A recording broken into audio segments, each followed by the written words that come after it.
Apoio Cultural Millennium, Centro de Línguas das Faculdades Trilógicas. Instituto de Ciência e Tecnologia Kepp e Pacheco, mantenedor das Faculdades Trilógicas Kepp e Pacheco e Nossa Senhora de Todos os Povos. Livraria Próton. Olá, telespectadores do nosso programa Stop a Destruição do Mundo e olá, alunos da Faculdade Trilógica. Nós estamos aqui com o Dr. Kepp para falarmos sobre um livro maravilhoso de autoria dele, Terra, Planeta Ilusório. Olha aqui, bom, depois vocês... Pronto, aí dá para ver.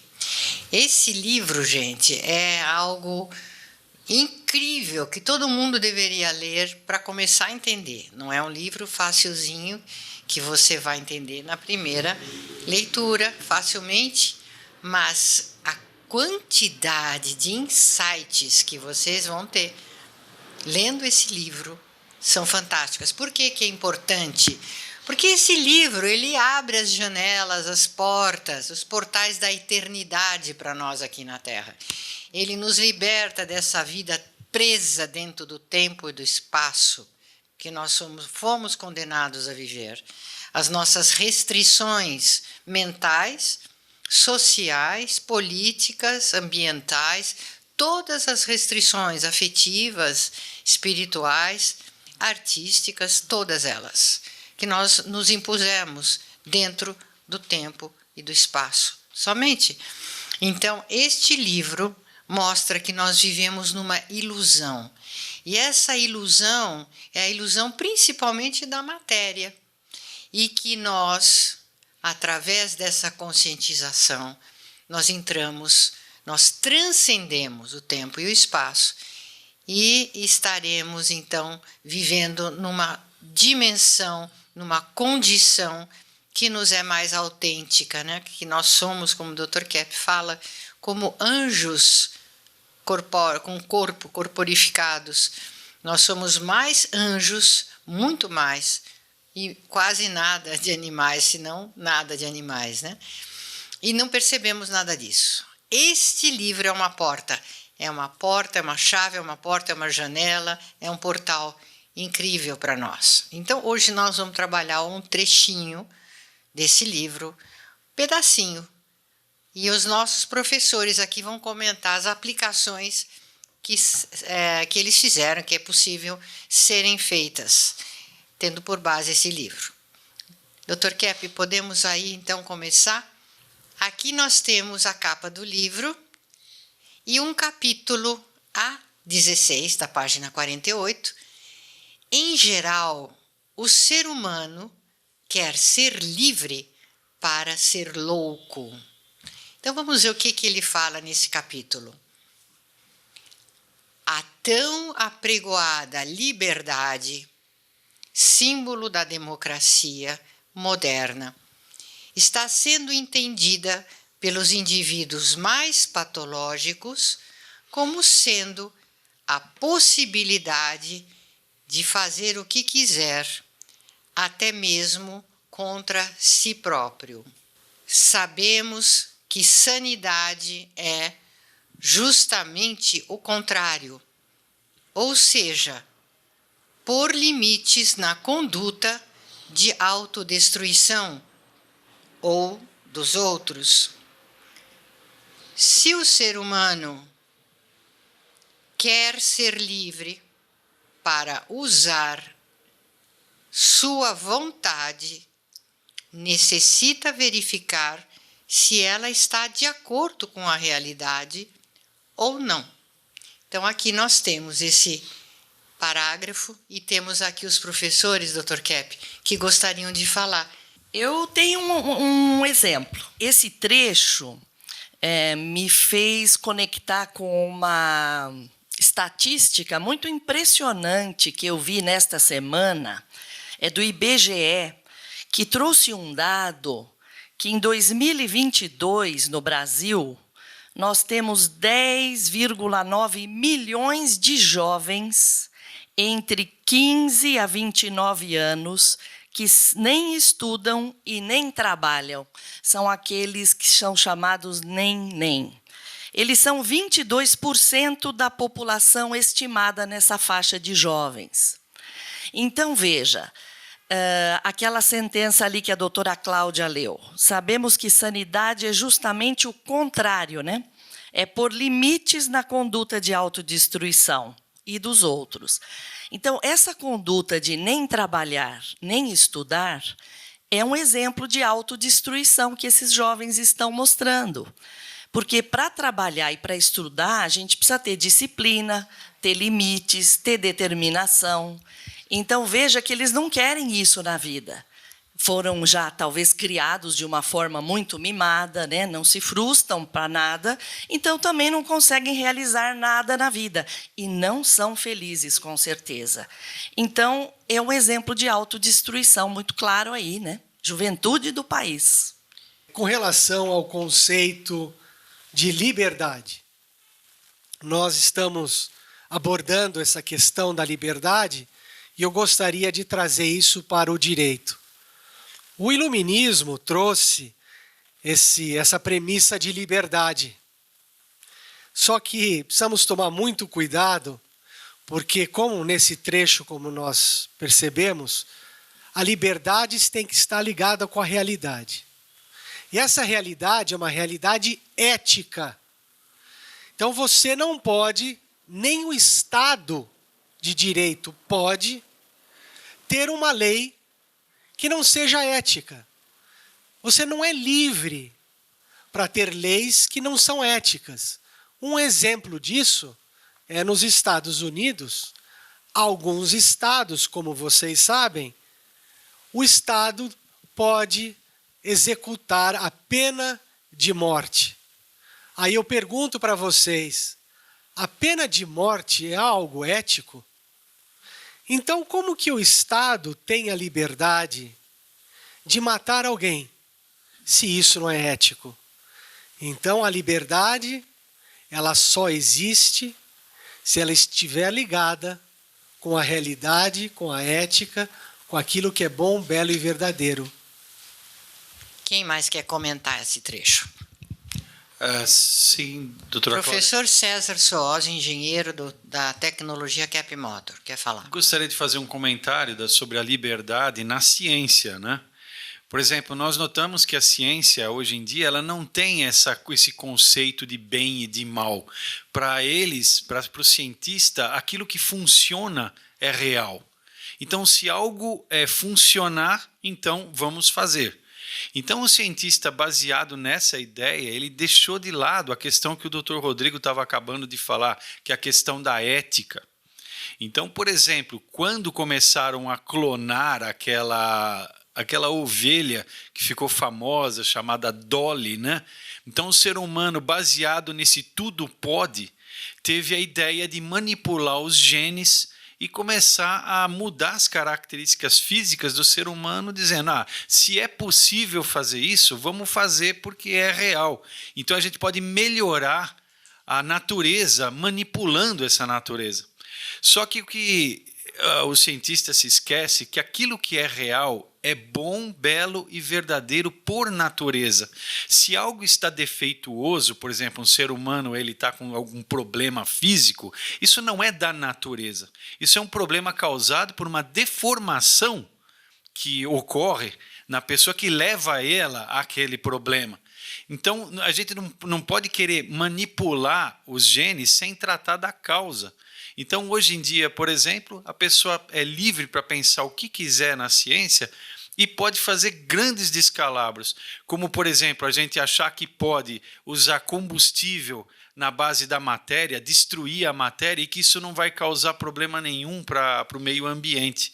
Então, nós estamos desenfreadamente desenvolvendo uma tecnologia para tapar buraco, sem buscar as causas. E, nesse sentido, eu acho que é muito nocivo, né? Professor César, a gente nota esse descalabro que eles fazem com a ciência, né? A ciência invertida, a ciência materialista está com as rédeas soltas, com toda a permissão, a quiescência, como novos deuses, como eram os teólogos na Idade Média, agora são os cientistas. É um absurdo isso, né? E nós temos aqui o professor, filósofo e teólogo Sidney Castro. O senhor gostaria de fazer algum comentário sobre essa noção de liberdade? Sim, doutora Cláudia. Esse também é um tema muito importante para a teologia, para a religião. Muitas pessoas hoje entendem que elas são livres quando elas não buscam uma religião, quando elas não vivem a sua espiritualidade. Entendem que assim são mais livres. Mas isto é um problema, porque estas mesmas pessoas têm no seu ser, têm no seu psicológico, inclusive, a transcendência. O ser humano transcende essa realidade que está aí meramente material. Então, a pessoa não vivendo essa sua transcendência, ela terá problemas. Ela pode, inclusive, acabar doente. Então, este é um exemplo de liberdade invertida, uma liberdade doentia, onde a pessoa acaba negando algo que lhe é próprio, que é natural, que é a sua transcendência. É muito importante perceber isso, que a pessoa só é livre quando ela vive conforme o seu ser. E o ser humano tem a espiritualidade, tem a transcendência no seu ser. Então, o ser humano que não quer ser espiritual... Mas veja agora, na teologia, a questão de aceitar ou não, na ciência, né, principalmente, a questão da existência de Deus, do ser divino. Se há uma ciência ou um trabalho qualquer que exclua a ausência do ser divino, né? Então é praticamente uma ciência, uma teologia falha, né? Mas o que a doutora quer falar? Eu ia dar um exemplo na medicina, quando o senhor escreveu lá no texto do livro, que nós temos que pôr limites na nossa autodestruição e na destruição dos outros. A medicina, infelizmente, ela incentiva muito a automedicação. Então, 77% dos brasileiros se medica por conta própria. Então, isso é um pacto assim, muito ruim. A pessoa acha, né, que ela vai se libertar de um sintoma ou que ela é livre para tomar qualquer coisa e ela está se prejudicando seriamente. E nós médicos também temos essa responsabilidade, né, de alertar todos os efeitos secundários que tem esse uso, né, abusivo e indiscriminado de medicamentos. E eu acho, Dr. Kepp, que dentro da odontologia, esse uso da liberdade também deve estar causando muita loucura. Então, o que acontece muito com os jovens adolescentes, que eles começam a fumar sem saber, né, o que vai acarretar isso em todo o corpo. Afeta muito os dentes, então, principalmente em volta dos dentes, os tecidos da gengiva e a parte óssea, pode causar até aquela chamada piorreia. Então, o que acontece? Os fumantes aumentam o risco dessas doenças da gengiva e da parte óssea, aumenta 10 vezes. Então, nos consultórios é muito comum observar que os fumantes vão perdendo os dentes. Aí eles vão ficando mole e vão caindo. Então, o jovem, na hora de escolher um vício assim, né, que tem que se esforçar para gostar de fumar, ele tem que perceber o mal que faz para todo o corpo, inclusive para os dentes, né? Então, não tem acham que é uma liberdade, mas é uma autodestruição. E aqui também temos o professor Gilbert Gambucci, na área de arte da faculdade. Como é que está acontecendo essa liberdade total dos artistas atualmente? Então, doutora, eu estava pensando neste campo criativo. As pessoas acham que eu posso fazer pintura como eu quero, qualquer música, como é fácil, né? Então, por que o grande compositor Johannes Brahms, por que ele estudou Johann Sebastian Bach? no anterior, né?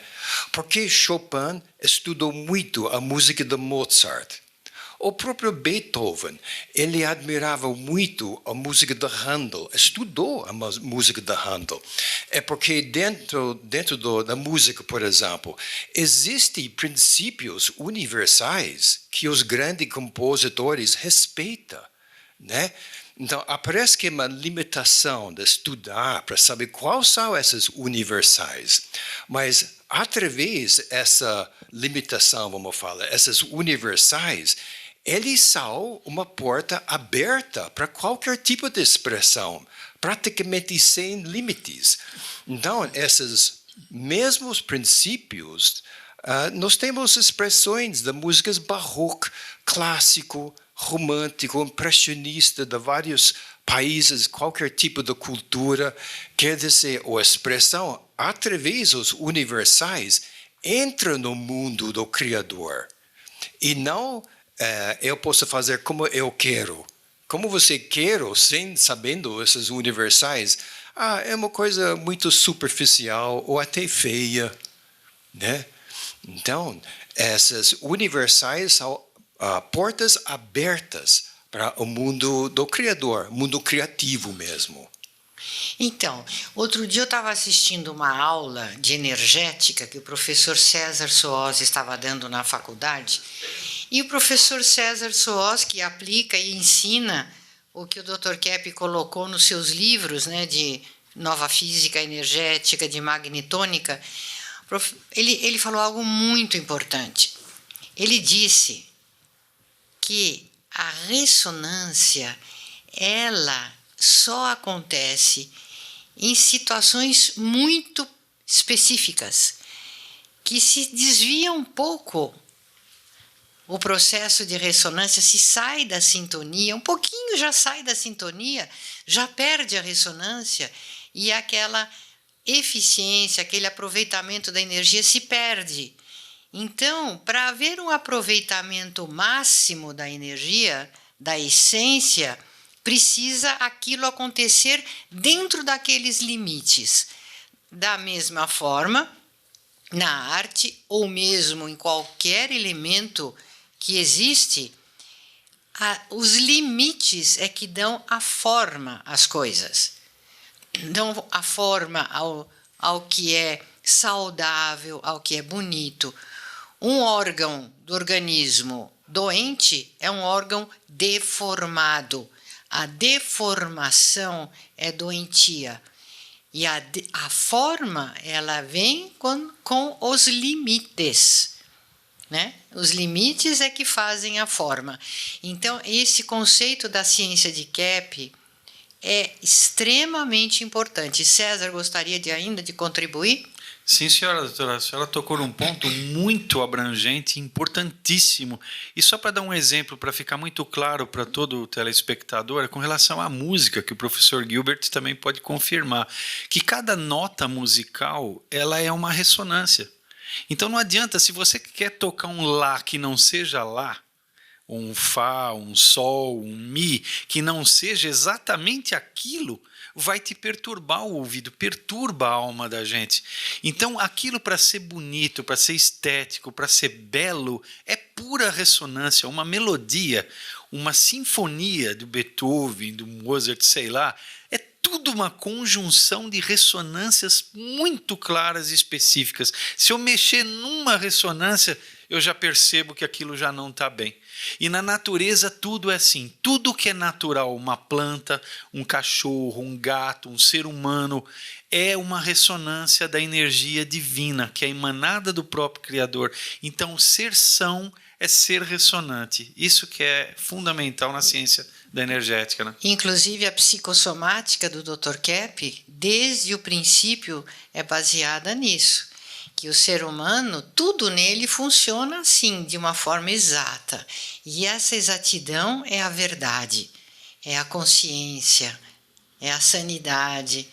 Então, muitas vezes ele dizia, nós temos como psicanalistas que acertar na interpretação, porque se o analista fala qualquer coisa, ou se o cliente insiste em fazer qualquer coisa, ele vai permanecer dissonante com ele mesmo, com a natureza, e não vai sarar. Então, não sara a pessoa. Vai ver que é por isso, doutora Cláudia, que Cristo dizia que o caminho do céu, da felicidade, é uma porta estreita, porque é aquilo. E a porta do mal é larga, né? É o tudo pode, é o da liberdade, eu faço o que eu quero. Isso é muito interessante. É muito curiosa a atitude, às vezes exagerada, do ser humano em querer ser livre. Ser livre para o quê? Estar livre das obrigações, das ideias corretas e dos sentimentos sãos? Livrar-se do que é real? Existe mesmo uma oposição entre a atitude de acatamento ao que é coerente e outra de rejeição. O que caracteriza a doença mental é justamente o fato de não aceitar limites no que pensa, deseja e faz. Alguns dos professores já estão aqui querendo comentar esse parágrafo. Em relação à raiva, doutora Cláudia, estava lendo várias pesquisas demonstrando que as pessoas que permanecem na raiva, elas têm alto índice de doenças cardiovasculares, elas têm alto índice de hábitos descontrolados na alimentação, muita relação de raiva e bulimia, e os adolescentes também um risco mais alto de ficarem no sedentarismo e de ter abuso de substâncias. Então veja que nós não somos livres para ter uma emoção como essa e alimentá-la cronicamente. Nós vamos sofrer as consequências. Então essas escolas de psicoterapia que pregam que a pessoa tem que ser livre para expor, ser autêntica, falar o que ela sente, o que ela pensa, que ela não pode ter nenhum constrangimento para ter personalidade, ela tem que expressar tudo o que ela pensa e sente. Isso, doutora Selma? Então, doutora Cláudia, isso é muito negativo, né? Justamente. E eu trouxe aqui um outro dado que me pareceu alarmante também, quando o Ministério da Saúde incluiu 165 novas patologias ligadas ao trabalho. Entre elas, o burnout, né? Que é aquele esgotamento no trabalho, uma exaustão. Eles incluem nas doenças ocupacionais o uso de sedativos, canabinoides, abuso de cafeína, depressão, tentativa de suicídio, tudo sendo decorrente do estresse psicológico vivido no trabalho. Então, você vendo isso, dá muito ideia para as pessoas que o trabalho é perigoso, que o trabalho é algo ruim, que o trabalho traz doenças. Então, traz de uma forma assim invertida que precisa ter cuidado com isso, porque o trabalho é fonte de sanidade, é fonte de equilíbrio, né? E o ser humano gosta de culpar o trabalho pelos seus problemas, porque é no trabalho que ele tem que enfrentar os seus problemas, não é que o trabalho traga para ele problemas, embora a gente saiba que há excessos, mas tem que perceber a intenção que o ser humano tem, né? Então, tomar cuidado com isso. Então, foi no estudo da psicossomática kepiana, de Dr. Kepp, que eu vi essa comprovação. O nosso organismo, a nossa natureza, ela não foi preparada para viver na raiva, no ódio, na inveja, nos estouros de ira, nada, e nem na inércia, né, na preguiça. Porque se nós fazemos isso, se nós deixamos isso livre, nós adoecemos certamente, gravemente, e morremos mais cedo. Então, essa ciência é única. Chegamos ao fim. Chegou rápido. Então, até a próxima. Todos, até a próxima.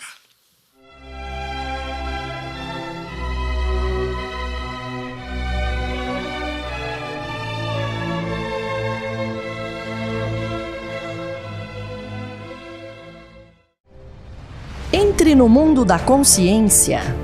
Proton Editora. Mais de 44 anos publicando os livros de Norberto Kepp, psicanalista e cientista brasileiro, o mais original escritor contemporâneo do mundo, segundo o Centro de Pesquisa Científica Nacional da França. A cura para as doenças psíquicas, orgânicas e sociais.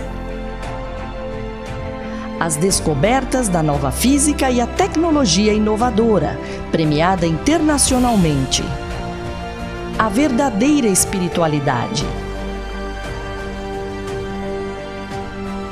A desinversão do ser humano e da sociedade. Livros de ciência, filosofia e espiritualidade em 9 idiomas. Próton Editora. Abrindo as portas para um novo mundo.